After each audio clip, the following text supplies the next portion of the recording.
Hola, hola, bienvenido a este espacio de Centro de Poder para hacer preguntas y tener las respuestas de los expertos. El día de hoy tenemos el honor de tener aquí a Marcos Lafarga, fisioterapeuta especializado en el método de Feldenkrais, a tus preguntas en vivo, así como algunas que nos han dejado en esta semana. Y vamos a comenzar con la primera que hizo Maggie de Cabo acerca de qué es la hemiparesia y cómo le ha funcionado a los pacientes estas metodologías de movimiento y conciencia. Bienvenido, Marcos. Pues gracias, qué gusto estar otra vez aquí. Y pues bueno, encantado de platicar un poquito de lo que técnicas de conciencia corporal como el método Feldenkrais pueden proponer. Pues la hemiparesia pues tiene diferentes orígenes, distintas causas, pero básicamente lo que describe es disminución en la capacidad de movimiento o sensibilidad de un lado del cuerpo. Saludando a la banda. Hola, José. Puede producirse de forma secundaria después de haber tenido algún tumor o algún evento vascular cerebral, un derrame en el cerebro.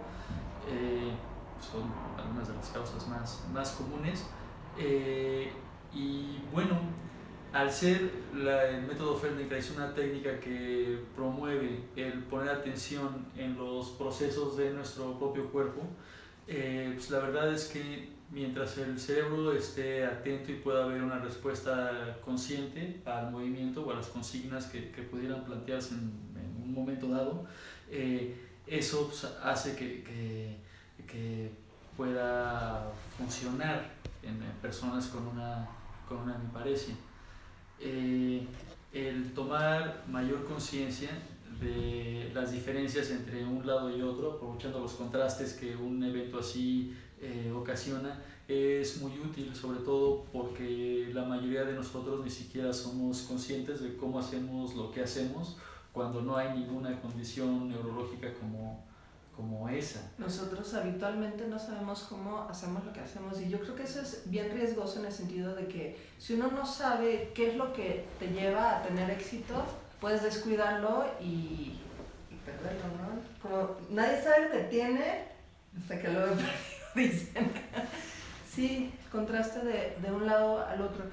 Y me gustaría saber un poco más acerca de este enfoque en el sentido de la diferencia del lado derecho y del izquierdo. O sea, aprovecha, digo, no todo el mundo tiene hemiparesia, pero uno tiene un lado dominante y un lado no dominante, salvo algunas excepciones de gente ambidiestra. Entonces, ¿cómo se maneja eso?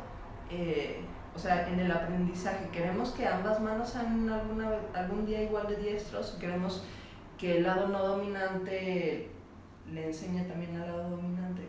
¿Cómo es ese enfoque? Pues la propuesta es que el movimiento sea funcional y normalmente al trabajar con la atención y el movimiento como medio de aprendizaje, es justo la diferenciación entre las estrategias que utiliza un lado del cuerpo y otro, lo que desde mi punto de vista ayuda a poder primero reconocer cuál es nuestra propia forma de hacer las cosas para poderla refinar a través de la atención y de hacer movimientos gentiles, suaves, que sean cómodos y que permitan un mejor reconocimiento de qué es aquello que sí está disponible para que lo utilicemos, pese a cualquier disminución en la capacidad física a consecuencia de lo que sea que le haya pasado al cerebro.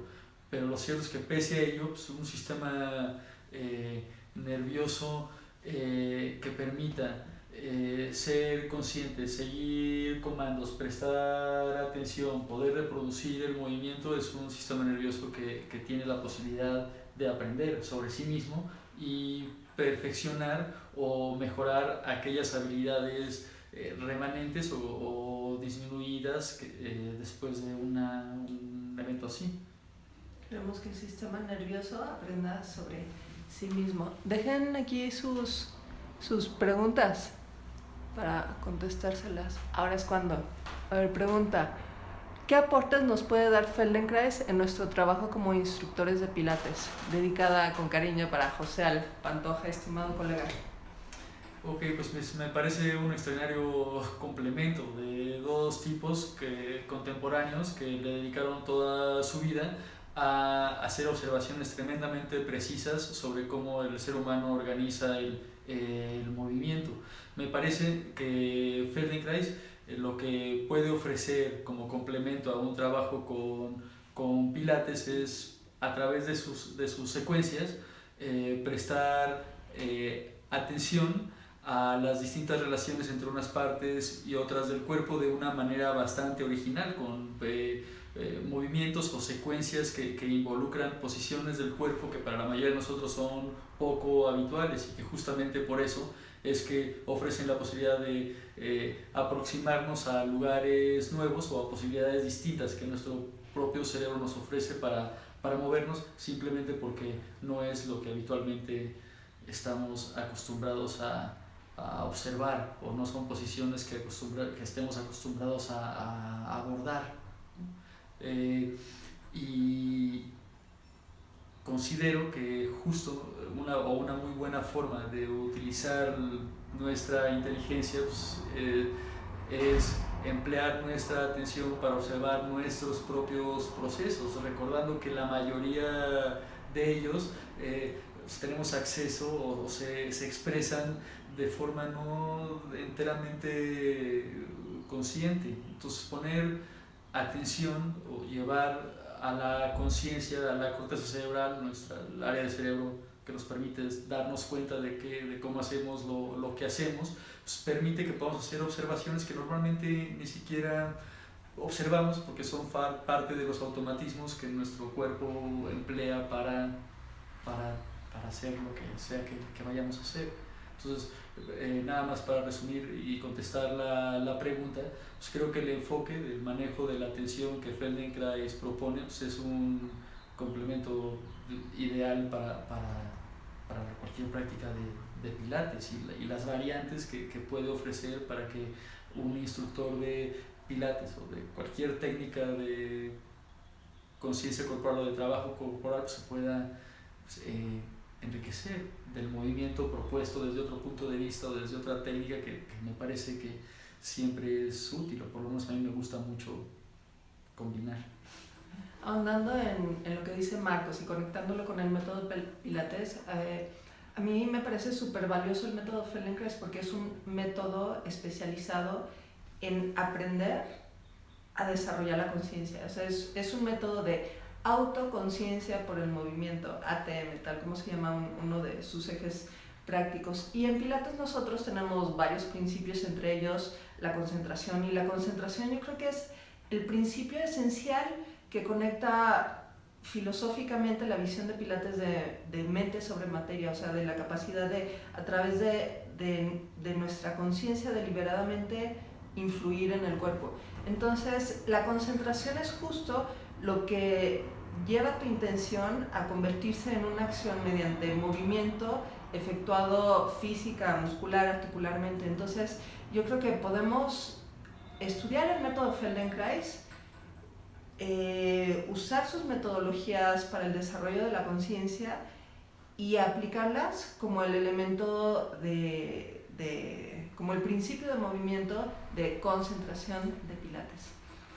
Espero que esta respuesta te haya sido de utilidad y de inspiración, estimado José. Y vamos a ver qué más preguntas tienen aquí. Lisa Salinas nos dejó una pregunta de ¿por qué se le llama centro de poder a las caderas? ¿Qué piensas tú al respecto? Ok, hay dos cosas que me gustaría comentar. Primero, nada más por tener una referencia estructural, la articulación de la cadera. Te voy a pasar la pelvis. Sí, pero necesitaría tener la pelvis.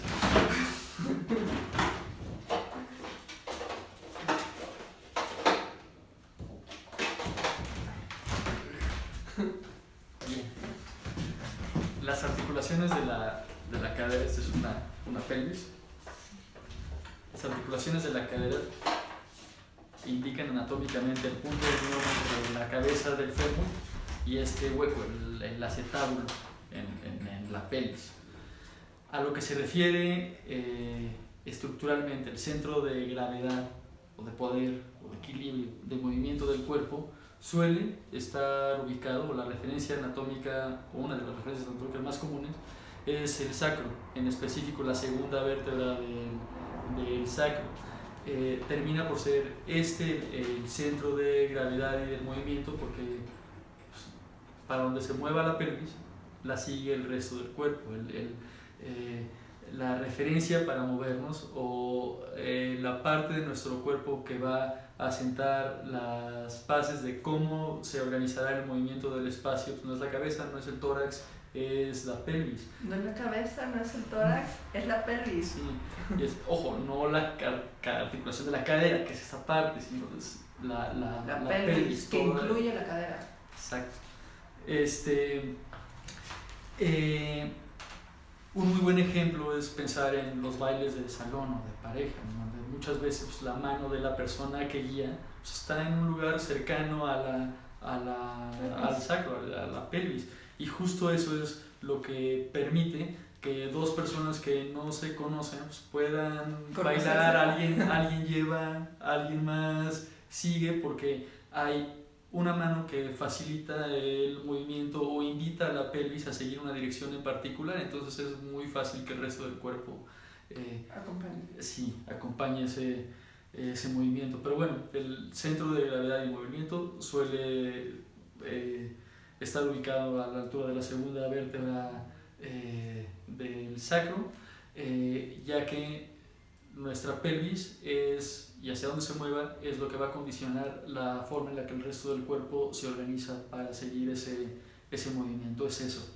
Otro ejemplo es pensar en los jugadores de una línea en un equipo de fútbol americano, esta posición que adoptan de repente los jugadores de estar inclinados, pues también obedece a que tienen su centro de gravedad y de movimiento más cercano al piso, la cabeza baja, lo que hace que con el peso de las piernas pues la pelvis pueda proyectarse al frente con mayor poder, simplemente por una cuestión de alineación de segmentos en una dirección en la que la pelvis puede dirigirse con suficiente contundencia y fuerza para bloquear a un adversario o lo que sea, poner energía a un movimiento. Maravilloso. Ok, si apenas te acabas de conectar, no te preocupes, este video va a estar aquí subido en las redes y lo vas a poder escuchar. Aprovecha para escribir tu pregunta porque... Sí, gracias, excelente explicación. Porque tenemos espacio para un par de preguntas más. Entonces, lo que quieras comentar. Hay otra pregunta acerca de la respiración y el estado anímico. Casi que es como el huevo o la gallina. ¿Qué empieza primero? ¿Una respiración acelerada o errática afecta el estado del sistema nervioso o es una impresión del sistema nervioso? O sea, más bien una impresión de la experiencia de vida que afecta a la respiración y eso genera ansiedad, etcétera, ¿no? O sea, ¿cómo podemos usar la respiración como un elemento de indicador de un estado anímico o viceversa, una experiencia regular mediante la respiración? Pues bueno, la respiración es todo un tema, pero con el deseo de ser concreto, pues me gustaría mencionar una cosa. Primero, pues todos, el 100% de nosotros, los seres humanos, lo primero que organizamos después de nacer es nuestra respiración. Una primera inhalación inunda de nuestros pulmones de aire. Es difícil que alguien recuerde esa experiencia, pero me trato de imaginar cómo es un primer momento en donde entra el aire y de repente hay un registro que puedo sentir todo el tiempo en cada inhalación, pero ya no puedo detener, pero que sin embargo puedo observar y diferenciar, y qué es lo que hace un bebito o cualquiera de nosotros recién nacidos. Entonces, reconocer qué es eso que está ocurriendo y cómo es que se organiza, si estoy en una posición, boca arriba, boca abajo o lo que sea. Pero irónicamente, en la medida que crecí, respirar es algo tan complejo, tan ligado el automatismo de nuestro cuerpo, pero que podemos influir en eso. Todo este tema de respirar profundo, que todos hemos escuchado en millones de contextos, para tranquilizarte cuando estás enojado, para profundizar en una meditación o tranquilizar la mente o lo que sea, se basa en el mismo principio. Un cambio en la frecuencia respiratoria modula la forma en la que el cuerpo responde al entorno. Es demasiado basal en todos nosotros. Una modificación que nos permita detenernos y respirar de una forma distinta de entrada obliga a que pongamos atención al proceso, que normalmente no pelamos, es algo que damos por hecho.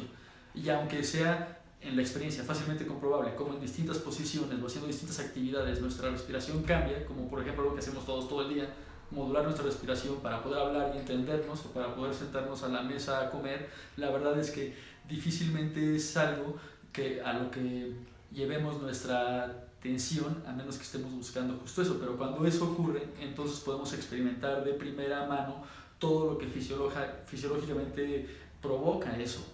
¿Quieres saber qué pasa cuando, o qué tanto influye la respiración en lo que estás sintiendo en un momento y otro?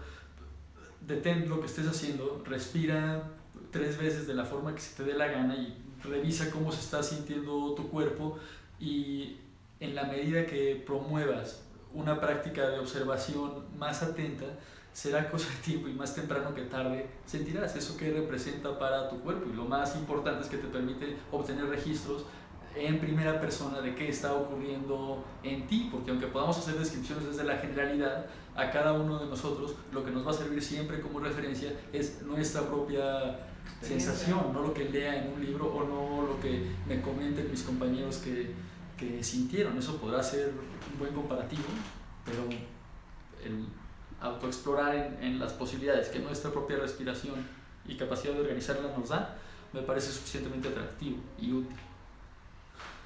Bienvenidos a los que se acaban de sumar. Por favor, escriban aquí sus preguntas y con calma más adelante se publicará este video y van a poder ver todo lo que hemos platicado previamente. Otra preguntita más. Comentan que mostramos aquí un diagrama de cadenas musculares. Este es un meridiano miofacial propuesto por Thomas Myers, que es un tanto distinto a las cadenas musculares, pero bueno, el interés está en las cadenas musculares. Entonces, quizá nos pudieras platicar un poco de cómo aborda el método Feldenkrais el concepto de cadenas musculares, si lo aborda, o más bien si quizá tú lo empleas como fisioterapeuta. Sí. ¿De qué manera podría ser útil el saber de las cadenas musculares o un sistema como este para organizar el movimiento? Pues técnicas de cadenas musculares que han descrito distintos autores. Messier es como la primera persona que describe el término, Godelieve, Denis Stroeve, que también hace su propia descripción, Busquets, son observadores de las relaciones entre unas partes del cuerpo y otro, y en general cualquier aproximación al término como de cadenas musculares me parece básicamente un estudio biomecánico descriptivo de las relaciones entre unas partes de nuestro cuerpo y otras de una forma muy específica, que puede ser analizado, estudiado y definido a través de la observación, en un principio como principal fuente de información. Feldenkrais sin duda busca también el poder tomar conciencia de las relaciones entre unas partes del cuerpo y otras. Desde mi punto de vista no es tan directivo o tan específico en la descripción de qué se relaciona con qué en concreto, como lo hacen, por ejemplo, las técnicas de cadenas musculares, GDS, descrito por Denis Stroeve, que tiene varias cadenas musculares, cadena anteromediana, cadena posterolateral, y todas tienen de una forma muy concreta ya una relación entre tal y cual músculo, ¿no? Y todas van desde músculos que controlan el cuello, que tienen que ver con aquellos que van hasta los pies, ¿no? o los tobillos. Entonces, a mí la combinación de la propuesta de Feldenkrais sumado al concepto de cadenas musculares, siento que da, desde el punto de vista de cadenas musculares y biomecánico, pues una extraordinaria referencia de dónde poner la atención. Si hay una persona que ya le dedicó su vida a hacer esas observaciones relacionales entre unos músculos y en otros, pues me parece muy buena guía para tirarme al piso, empezarme a mover y explorar en ellas y ver qué siento. Feldenkrais pues tiene un montón de secuencias desarrolladas que pueden no ser de repente tan concretas a la hora de relacionar ciertos músculos con otros, pero en cambio ofrece un escenario mucho más abierto para no predisponer ninguna observación en particular, sino que cada persona pueda llevar su atención o dirigir su atención hacia aquello que realmente le esté significando algo cómodo o algo útil o algo que le dé curiosidad de explorar sin tener que sentir tal relación puntual. Exacto. Cuando las posibilidades de dónde podemos dirigir nuestra atención son literalmente infinitas y las sensaciones que produce, o el cambio en las sensaciones que produce poner atención a una cosa o a otra, pues es una constante. Puedo hacer el mismo movimiento con mi tobillo, pero si le pongo atención al talón va a ser una cosa, si le pongo atención al arco plantar, la sensación va a ser otra, aunque utilice los mismos músculos. Y esto creo que es algo que cualquiera que haya trabajado con su cuerpo en algún momento y lo ha podido observar de cierta manera. Wonderful, maravilloso. Vuelvo a hacer un anuncio para los que se acaban de unir. Por favor, escríbenos tu pregunta aquí para contestártela y no te preocupes, este video va a estar publicado todo el día para que veas las preguntas anteriores y no te pierdas de nada. Entonces, escribe tus preguntas. Yo tengo una pregunta acerca precisamente de la atención, que es un eje central en el método Feldenkrais, de cómo pones atención y ese enfoque de tu atención reorganiza el cuerpo y reorganiza el movimiento.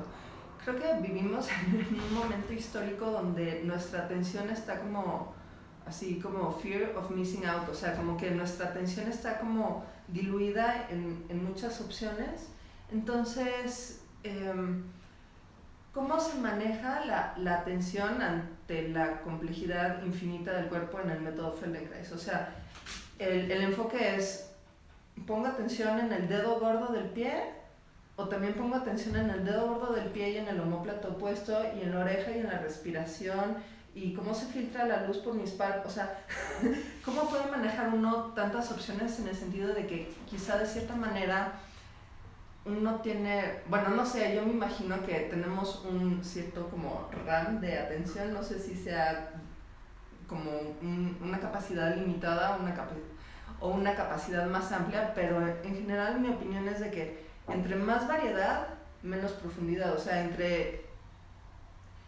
a más cosas distintas le pones atención, puedes abarcar como más territorio, pero muy superficialmente. Y si te enfocas en una cosa, quizá puedes abordar a profundidad, pero te pierdes como de la superficialidad. Esa es como una idea. Entonces, ¿qué piensas tú acerca de este contraste de la atención puntual y si se puede tener como una atención como igual de profunda y poderosa, como global? Pues mira, lo que pienso en relación a eso es que se puede construir la relación superficie-profundidad. Bueno, en un principio sí creo que en la medida que le ponemos atención a un mayor número de cosas, disminuimos la capacidad de ganar en profundidad, simplemente porque necesitamos ser conscientes de más cosas, necesitamos estar atentos a un mayor número de fenómenos. En la medida que somos capaces de focalizar nuestra atención a elementos más pequeños de la experiencia o del fenómeno del movimiento, somos capaces de encontrar información proporcional a la magnitud del estímulo, del movimiento, y de una forma muy similar a cómo podemos diferenciar la calidad de una imagen de acuerdo al número de píxeles con los que cuenta. La atención, de cierta forma, nos permite tener mayor nitidez literalmente en la imagen que de nosotros mismos construimos en nuestro cerebro, y eso ocurre fundamentalmente al poner atención. Otra vez, si regresamos al ejemplo del bebito del que hablábamos hace rato, de todos nosotros de pequeños, pues también el ser humano pues es clave poner atención a nuestras sensaciones para en un periodo relativamente corto de tiempo, como puede ser los 12 meses en los que la mayoría aprendemos a caminar, se logren procesos así de complejos, de la nada, y la atención tiene todo que ver con eso. Cualquier niño explora el movimiento en un principio favorecido por los reflejos con los que todos nacemos, que nos permiten sobrevivir o que existen para garantizar nuestra supervivencia, pero que poco a poco se vuelven un acto más creativo, autogenerado y autorregulado, que se basa fundamentalmente en dos cosas: en estar cómodo o en que el movimiento me sirva para algo, y si esas consignas se cumplen, cualquier sistema nervioso va a ser inducido a aprender, o por lo menos el escenario en el que se encuentra resulta mucho más facilitador del aprendizaje. Comodidad y funcionalidad.